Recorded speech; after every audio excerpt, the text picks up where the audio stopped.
VPN at technophilespodcast.com. I'm David Geisler, and this is the Technophiles Podcast.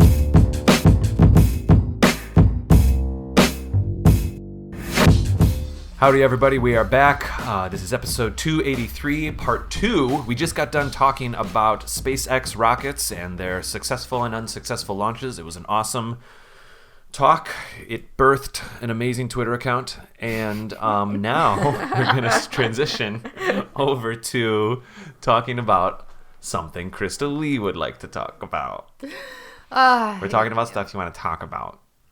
Yeah, and I almost feel like this should go in a different episode just because the SpaceX one is so happy and fun, and my topic is like, let's leave you on a downer. We'll find a way to make it fun. Good. That's what Elon Optimus will. Yes, he will. Excellent. All right, that's how we will tie this together. Okay, so honestly, my topic is a little more esoteric. And I'll give credit where credit is due. I came up with this topic in part because I read this blog post by Gabby Dunn called Get Rich or Die Vlogging, The Sad Economics of Internet Fame. Oh, sure. I read that article too. Maybe you shared it to us.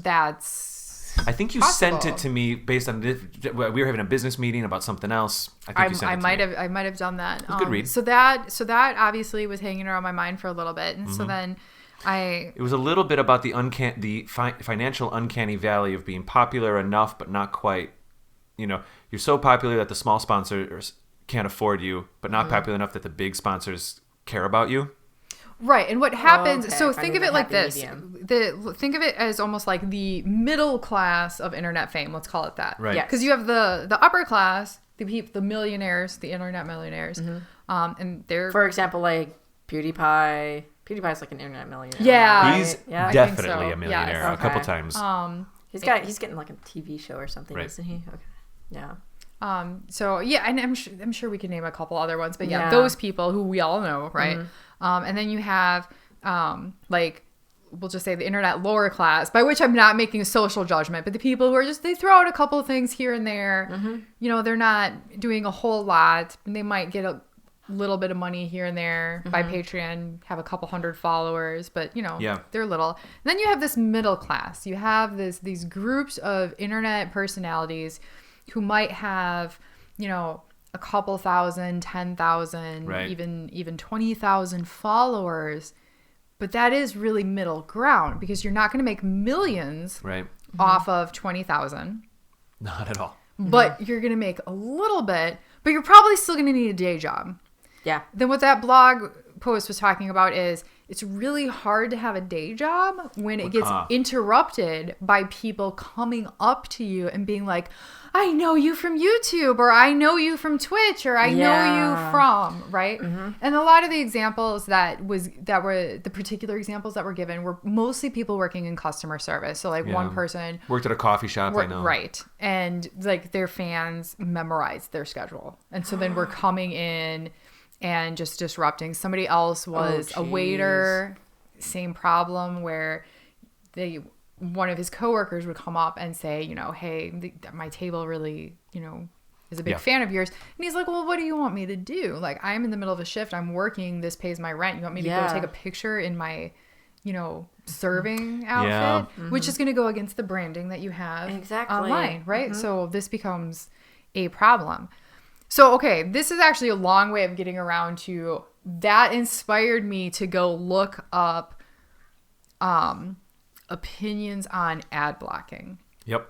Which is, I guess, is really the topic here because that plays into this. Because for a lot of people, most of their revenue is coming from ads.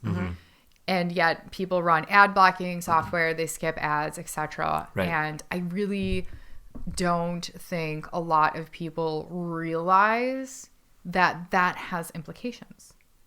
A lot of people think, I mean, if you run ad blocker, I should hold my tongue, but you're kind of stealing from that content creator a little bit. And we make content, so I'm touchy about this a little bit. But it's something I wanted to talk about because I don't think a lot of people have thought about it. So I have never been bothered enough by ads to install an actual ad blocker. And this is pure laziness, to be honest, right? I certainly know people who have had, but I'll definitely like skip ads if I'm watching a YouTube video or whatnot. Sure. Yeah. Which I've been told can also have implications.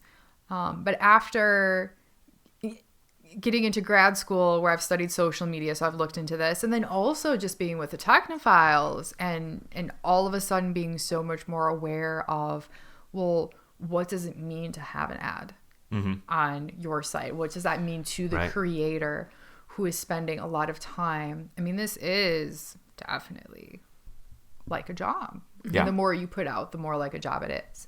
And then, ad revenue is very little in the scheme of things. And I'm not saying for our show in particular. Even if you look at like the big names, the people who are making millions on the internet, they may have started with ad revenue, but they're getting sponsors later because the return on ad space is tiny. Yeah, you really don't make any money until you get at least 1,000 views on a YouTube video. Yeah. Certainly we've learned. And we're in a weird space because we've been doing this show for a long time and we have a lot of like iTunes listeners and we know that we have a lot of data going that way.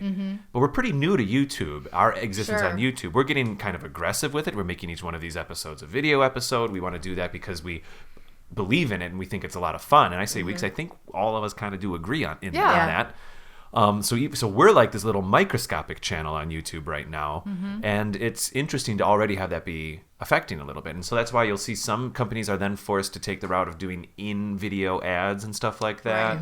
And I don't know how I feel about that. I don't know if I have any personal opinions for or against. I can see how as a consumer, maybe you'd prefer to not have that. I'm not sure. I don't know. But that's the route you start to have to go. But actually, so in reading up on ad blocking, I think I might actually prefer the native advertising. Native being like, for example, the ads that YouTube puts on there for you? No, I mean like ads inside the show. Yes. Yeah. Okay. And right. here and before researching, I think you make a little more money that way. You probably do, and actually, that's not even why I prefer it. The reason why is because and this is coming from like several articles that I was doing a whole bunch of research online this week. So when you have the non-native ads that are coming up, the stuff that ad blocker really does block, they're also collecting a lot of information on you, right? So if you search for like I've noticed, we've talked about this type of thing. Yeah, so like I get a lot of ads for Think Geek, T Fury, places like that. Yeah, we've talked on previous episodes about like I maybe would be researching a certain story and all of a sudden they're just trying to sell that robot to me. Oh my gosh! Exactly. I've been experiencing this hardcore lately. Like I'm looking for a new pair of glasses and I've been like going to other sites and stuff. Zenny Optical is now advertising on every single news site. So is Warby Parker. I looked up something about the TV show The Colony. Now I've got ads for The Colony everywhere. Yeah. Right. It's crazy. Well, my computer lately has been for a while. I was getting all of these T-shirt ads, which are cool because I actually like both of those companies and buy from them. Sometimes it's a convenience. Right. Yeah. But it's been kind of messed up recently because during finals, my sister kept borrowing my computer, which is fine.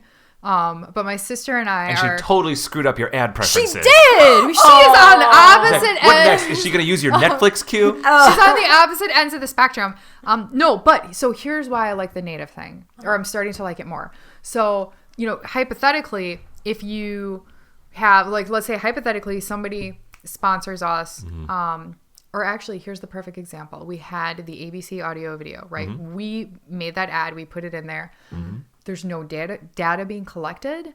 There's no spyware. There's none of that invasiveness because it's just essentially content. But now the thing is, from a company who is advertising, they want that data. They want those analytics. True, but this is, and I totally understand that they do, but then those same companies are also dealing with the fact that more and more people put up ad blockers. And when you have the native advertisement, you can't get those analytics, but it also, at least right now, can't be blocked by an ad blocker. Yeah.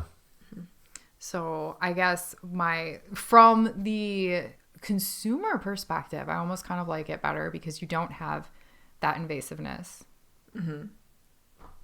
At the same time, I don't, because I've actually liked some of the ads that come up. It's a double-edged sword, right? It goes back and forth. Getting complicated here, It Krista-Lee. does get complicated.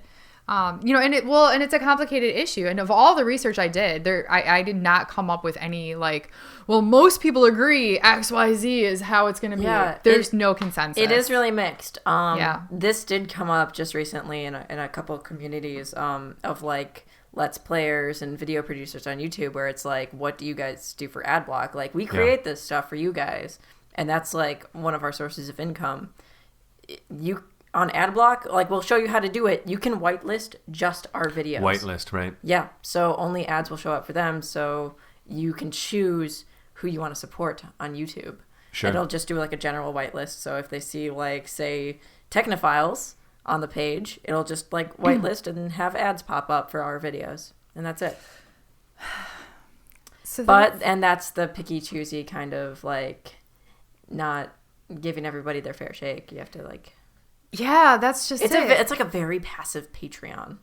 Yeah, and I like it and I don't, because from like a personal perspective, I think, well, that's not bad, because then I can choose who I want to support, and that's cool. But then at the same time, the idea, the utopian idea of the internet, of it's free, it's open, you can put anything up, that becomes less true with all of the monetization. Sorry. I always do that. I always do it with all the monetization, right? And that's kind of the same thing. So you have, if you can have like a huge Let's Player who's really popular, and then everybody whitelists them, and then they make all of this money, and then that pretty much cuts out startups. Because nobody knows to whitelist the startup. Unless that startup makes a video about it to do it, but that's not necessarily the answer. Or they have to like consciously decide to, like, there's no reminder that, hey, maybe think about this. Right. Yeah. Now, one of the things is like one of the things that have popped up on our YouTube analytics is we have two categories now. We have ad payments and YouTube Red payments. So a YouTube Red payment is, of course, the user, they pay their $5, $10, whatever. You talked about it. Do you know what it was? YouTube Red is a subscription service that gets rid of all ads and adds some bonus features on YouTube. So it's like $9 a month. $9 a month is a little steep, in my opinion. But that sounds pretty cool, and it's providing like an equal kind of wage to... Well, what happens there is, so then YouTube is saying, oh, if you're a YouTube Red user, you looked at this video, now then if, let's say, they look at one of ours, we get that little 1.1 cent or whatever it is, it just gives a little from boost. That view. Yeah. Because the money has to come from somewhere, and in this case, it's coming from a subscription. Yeah. If it's not coming from a subscription, it has to come from ads. And if the money comes from nowhere, that might be convenient for the user immediately, someone who's running an ad blocker. I don't want to judge. People have the right to do whatever they want. Yeah. But please be aware that if you do that, you're inadvertently pushing all the other ads higher. You're making costs higher for other people because it has to, because the money has to come from somewhere. Precisely. Right. And this isn't... I don't remember what website it was now, but I found something really interesting where they mapped out advertising as a part of the GDP. Okay. I think it was. Over time, and they mapped it, I think, starting in like the 20s or 30s. So this is over television booming, radio, the internet, et cetera, et cetera. And it has been almost constant. What they have found is that big picture, advertising, the amount of money advertising makes is pretty steady, because they apparently, as an industry, have been very good about just jumping to the next thing. Okay. Now, that doesn't mean it's okay for each individual person, right? You will definitely have because as the ad revenue moves to the new thing, you have other people losing money. So there's definitely money being made and money being lost on an individual basis. But there's waves, but it... Right. But the average... I think it was something between like 2% and 4% or something. And yeah, it was pretty steady. That's wild. Okay. And you would expect it was. to go down because of ad blockers recently? Is that what you're trying to talk about? Well, I would have expected it to be. I would have expected peaks and valleys corresponding with each new technology. Yeah. I think, well, no, yeah, because the demand doesn't change. So you're absolutely right. The having sand in one cup and pouring sand into the other cup, the amount of sand stays the same. Yeah. Right, but that's not right. So, and now, like after reading the whole article and looking at it, it does make sense. But my initial thought was it's going to go up and down with different technology. Because think about it, you know, they need time to figure it out. Or exactly, something. exactly. And like I was kind of expecting there to be an issue when DVRs became so popular too, right? Because everyone's fast forwarding the commercials. Yeah. Well, once DVRs happened, the response to that was during in-show ads. Because that's when the craze. Remember 5 years ago, 10 years ago, all of a sudden all the in-show ads started happening. Oh, the pop-ups on the bottom. Yeah. That is directly because of DVRs. I hate those. So like we all hate those. We should hate DVRs for it if we want to get weird about this. Sure. But that's the natural flow. That's what happens. Or then like I remember reading marketing articles just a few years ago about how advertisers, because of DVRs, had to get so creative. They have to get more aggressive with like product placement in shows and stuff like that. To the point where they're like Oreo had a couple years ago had some crazy contracts where like Oreos were like in like 3 CBS shows or NBC shows or something. I don't want to say specific because I don't remember what the thing was. But it was like they had to be in story arcs. No. They had to be included in story arcs that a character likes an Oreo, doesn't like Oreos. And they paid a lot of money for that. They did that instead of buying commercials because the commercials were getting skipped over. So in one way, that's really cool for that marketing team to figure that out. Another way, it's kind of scary that it's changing the storyline of something. Maybe not change the storyline. Maybe it was supposed to be, the storyline was going to be, oh, he likes oranges, but they'll make him like Oreos. Yes, Who cares? Who knows? But what I'm not surprised that line doesn't change, Krista-Lee, because it's always there. I mean, I'm not being clear right now to say that it's always. I'm being redundant, but yes, okay. No, I totally understand. That was clear. I just, and maybe it is. I think you have much longer experience in content creation, like 20 years. Right. So, I don't have that background. I've been doing this for less than a year. Yeah, sure. Pardon me. Yeah. And my career trajectory before this has always been in academia, which has an entirely different monetary model. I was working in television when YouTube was invented. Right. Yeah. So, right. And what's weird is I'm not actually that old. I mean, I get it. I'm kind of old, but I'm not that old. But it's just that's how much stuff has changed even in that amount of time. Yeah. Right. So one thing I found, a similar discussion, I just want to share this because it relates, came up for me on Facebook. It was either Facebook or Twitter. I don't remember. Kind of doesn't matter. Right. Social media. One of my colleagues, like another. I think it was on Facebook, but it was a link to Twitter.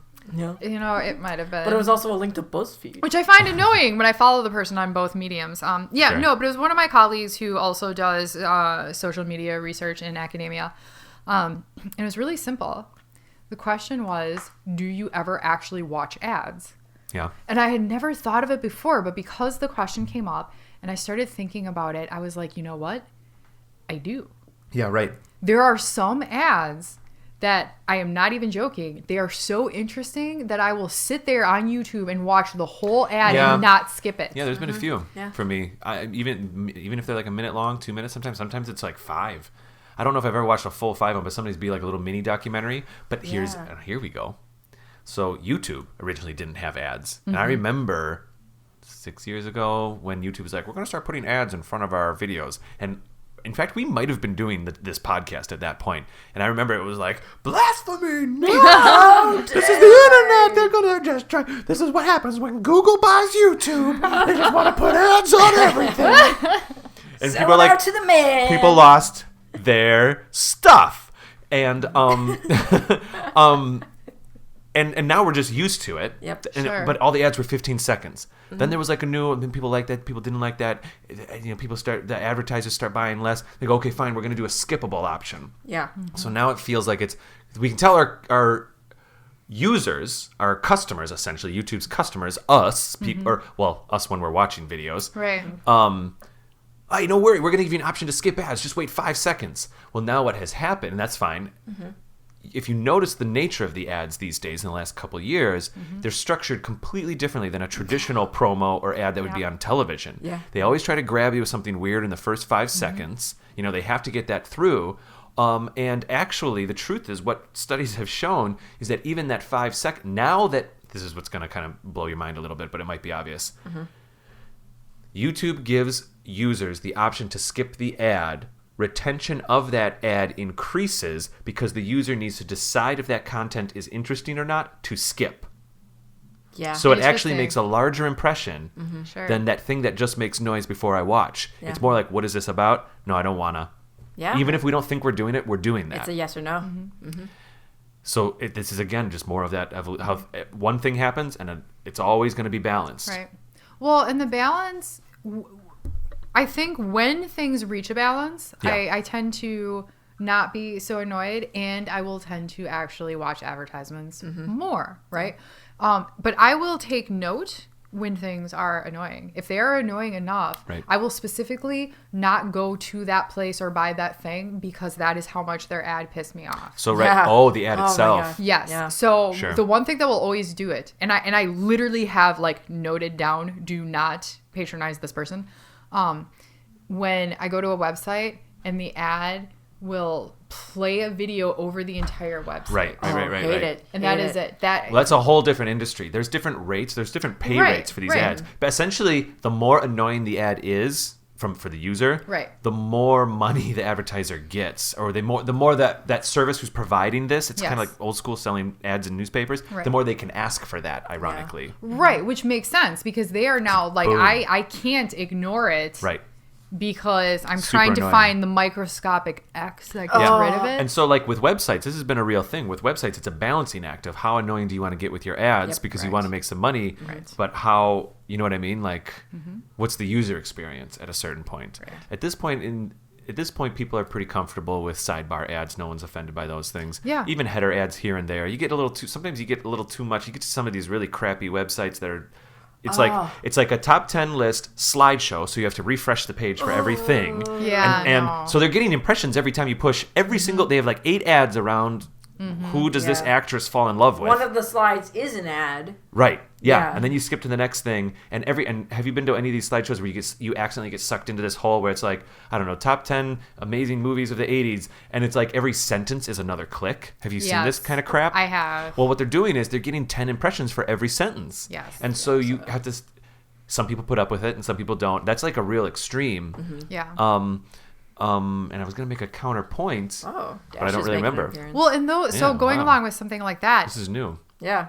they I will very often not watch those. Like I will get to like Sometimes somebody, if I realize I'm going into one now, Yes. I'm like, I don't care who has the best hair in Hollywood. right. Yeah. Not going to do it. Unlikely couples that are married in Hollywood. You know what? As soon as I see that, I'm like, done. Yeah. Right. I'm a little embarrassed I exactly. went there in the first place. Yeah. right. But that Facebook ad that was on the side that the company's paying for to get pulled me Right. there, and then they make the 10 times Right. amount with theirs. And it's tricky because, like we like I said, our YouTube channel is super small. It's in its infancy. We make about enough money to buy a microphone here and there. You know what I mean? And but even that is important. Like another mic. Like I'd like to replace that microphone right there. We got to wait maybe another couple weeks, and then we'll do it. Thanks to people watching our YouTube ads. It's that Sure. simple. You know what? Okay, just because we're talking about ads, there's a mobile game that I play, Yeah. and there's this one ad. I think it's called like Art of War or something War. Oh, Game of War, I bet. Maybe it is Game of War. The one that Arnold Schwarzenegger is promoting. Oh, yeah, that's weird. Yeah. Well, yeah. he's not promoting. They hired him to. I mean, he's Well, part. yeah. He's Right, he's right. part of the ad. Yeah. But Literally his persona is the ad. Wait a minute. it's really they weird. also have an ad where it's not really heavy on him, but it is the same game where you actually play a couple seconds of the game. And I Say what? Yeah, I never close this ad. Like I will sit there and play it.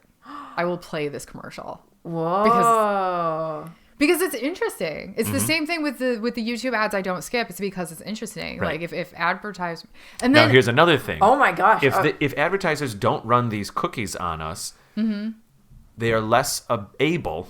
This is a very one perspective sentence. Yeah. They are less able to give us things that we find interesting. right. I know. And this is why I have this whole thing. Like, I don't necessarily want every company in the world to have my whole life story. At the same time, I, one, enjoy my experience online better with the targeted ads.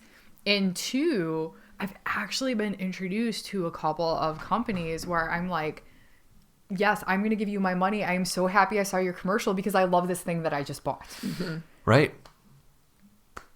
So it's kind of like, yes, I understand. Yeah. It's this thing of like, I both love this and hate it. Mm-hmm. It's tricky. That balance is always going to be there, and we're going to see how it goes. One thing that is highly out of balance right now, in my opinion, is I'm getting very frustrated with the, here's something that'll probably balance soon. Mm-hmm. I have been using Hulu Plus for many years, and I enjoy it. I don't have cable. I don't really have classic television. Yeah. Sure. Technically, I have an antenna for live events if you really need it, but it's not the focus. So a couple of the mainstream shows that I might find that there's not too many right now, but back a few years ago, Parks and Rec, like I watched all those like the night they came out, kind of thing, or technically it was the next morning. Sure. But Schrodinger is like going crazy in the studio right now. Yeah. He's freaking out. Hey, dude. He's probably freaked out that Dash this is like a territory on war the table? right here in the yeah. middle of the Dash is Territory like war. stoic. He's the like territory war right in the middle of the episode here. Yeah. But anyway, so it's whatever it is, it's $8 or $9 or $10. Maybe we'll just say $9 a month to have this service. Basically, it's like a Netflix. Right. It used to be to skip the ads. Sure. You could watch it for free on, you could watch it for free and the show would come out 7 days later and you'd watch it with ads. Well, if you get Hulu Plus, then you can watch it just the very next day. It is getting to the point now where I'm watching 3 or 4 commercials every commercial break. Within one 30-minute show. I don't watch that much right now. I watch a little bit of Brooklyn Nine-Nine. Sometimes it's funny. Yeah. And I'm consuming as many commercials now as I would with classic television. I'm like, I'm paying you for this. What is the point? Yeah. So I suspect that soon, obviously it was one commercial. Then it was 2. Then it was 3. Now sometimes it's 4. And we'll probably observe a balance with that soon. Well, wasn't that the original idea with Just let 'em do it. cable television? Was that there were supposed to not be commercials because you paid for it? So so premium cable is that model? Yes. Okay, but premium cable would be something like Is HBO, cable more? right? Yeah, right. Exactly. You're paying Which even has more. commercials HBO has commercials? in between shows. Yes. Okay, well maybe that's how they get around it legally. Because so like if I'm watching Game of Thrones, yes, there's not breaks in the middle of the show, but then you have Bunch of commercials in the middle or in between. In between. That's fair. I don't know. That's possible. Yeah. Which, come to think of it, they might all be HBO commercials. So I know when the Disney Channel existed in the early 90s, I think now it's a regular cable channel and you'll see things. But when it first came out, it was a premium channel and it was only ads for other Disney shows. I remember even as a kid kind of being like, I'm like only seeing Disney Channel ads here. You know what I mean? Like you can even notice it. That might be the case with HBO as well. They can advertise inside their own little universe. It might only be HBO. It's like we don't pay ourselves for commercial. advertising branching dialogue on this episode. Right, exactly. You know? But I'm not sure funny because, money. frankly, when Game of Thrones is over, I turn off HBO. Sure. So anyway, I do think we should probably wrap up this episode. An interesting conversation. I get sad when we can't crack the code and figure it out. Yeah. But that's okay. And we add to the discussion, and then it will be cracked later. I agree. Yeah. We helped. I agree, absolutely. If anybody has anything they want to add to this discussion, please put it either in the comments down below us or they can tweet it to us at Technophiles Pod. If people want to say something specifically to either of you, Krista-Lee, where could they find you on Twitter? At GamerAnthro. Excellent. And Vee? You can find me at bear_Annika. Marvelous. Like I said, we love it when people tweet the show at Technophiles Pod or find us on iTunes, Facebook, Stitcher, YouTube by searching Technophiles Podcast or go to our actual website, technophilespodcast.com. We'll be back next week, maybe with our new cast member that we're very, very excited. Hope so. We had fun with him tonight. Yeah. I had fun with him tonight. Cool, Yeah. Hopefully we have him for realsies next week. Until then, people can find me on Twitter. My name's David Geisler. You can find me on Twitter at RaptorPaint. Have a great week. Yeah.